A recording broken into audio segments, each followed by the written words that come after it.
Gentleman इस खेल को खेला जाए और इस वीडियो को दिखाने के बाद पूरा का पूरा रियल एविडेंस एक्सपोज किया जाए इस सोशल मीडिया में, और जो होगा वो सब कुछ real. I am dark web person Morris मेरा नाम है।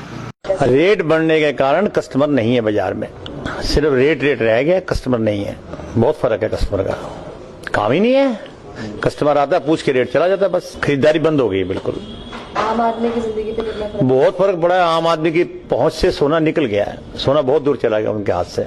सोने चांदी के रेट में बहुत फर्क आ गया है, उस वजह से काम वाम है नहीं आजकल, बहुत ज्यादा बढ़ गया ना।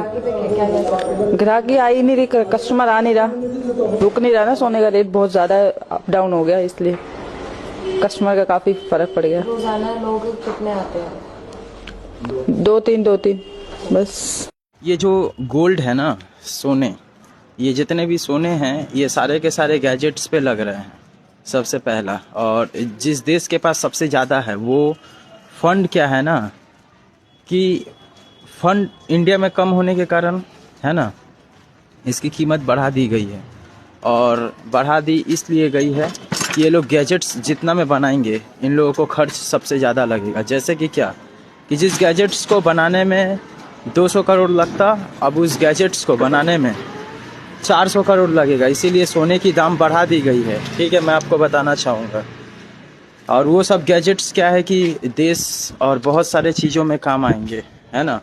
और उस गैजेट्स को हम लोग खरीदेंगे तो क्या होगी, यूज़ कर पाएंगे। इसलिए सोने की दाम बढ़ाई गई है बहुत ज़्यादा, और मार्केट में अवेलेबल भी ज़्यादा नहीं है, मैं आपको बताना चाहूँगा।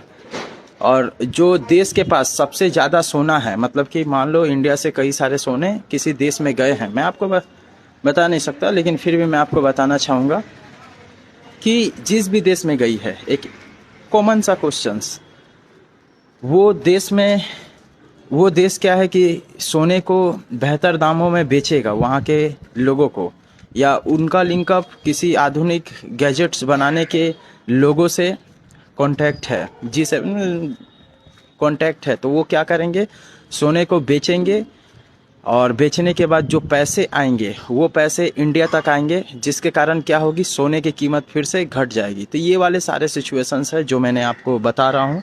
I am Morris, dark web की दुनिया से। दुनिया के सारे एविडेंस और डेटा होती है। मैं हमेशा उन लोगों के तलाश में होता हूँ और जो दुनिया के उस तरह के क्वेश्चंस करे जो क्वेश्चंस का आंसर कोई दुनिया में नहीं दे सकता। तो मैं हमेशा उन लोगों के तलाश में रहता हूँ, और मैं पूरी दुनिया से क्वेश्चंस पूछता हूँ कि एनी क्वेश्चंस ऑल पीपल्स, कि आप लोग मुझसे वो क्वेश्चंस करो जिस क्वेश्चंस का आंसर गूगल का अल्फ़ाबेट भी नहीं दे सकता, है ना। जो कि हकीकत बात है यार, वो सब होता रहता है मैंने।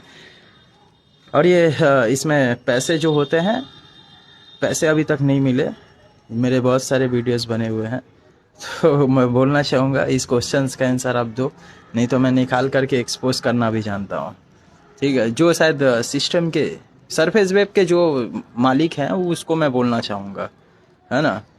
जैसे कि G7 में मैंने बोलना चाहूँगा कि ये सोशल मीडिया पे अर्निंग्स नहीं है, तो इसके अकॉर्डिंग आप किस तरह के डिटेल्स देना चाहोगे पूरे वर्ल्ड ऑफ पीपल्स, 8 बिलियंस लोगों के बीच में।